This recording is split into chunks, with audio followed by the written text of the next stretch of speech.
Eshitdinglarmi? Ana 15 million odamning ma'lumotlari tarqab ketibdi. Hamma narsa mana o telefonda bo'lgandan keyin shuda. Bizning paytimizda hamma narsa hujjatli bo'lardi. Ana o'sha ishonch edi. Sen ham yig'ishtir telefonda. Nima qidiryapsan o'zi? Yig'ishtiray. Dadajon, oyim tug'ilgan kunlar edi. Shuning uchun sovg'a ko'rayotgan edim. Hech kimga aytib qo'ymang. Yo'q.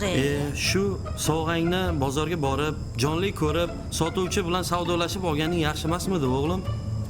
Shu bir-biringda ham mashinaklaring o'tiribdimi deymanda.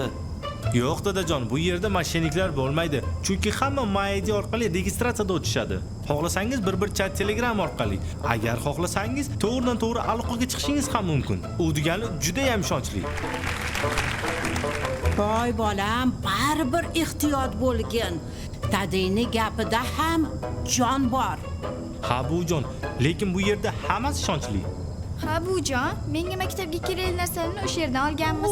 Oy Solomon. Akajon, buvim bilan menga o'sha yerdan biror narsa olib bering. Ha. Dadam to'laydi. Men hali pulni berishga rozi bo'lganim yo'q-ku. Voy, nimaga pul berish kerak ekan?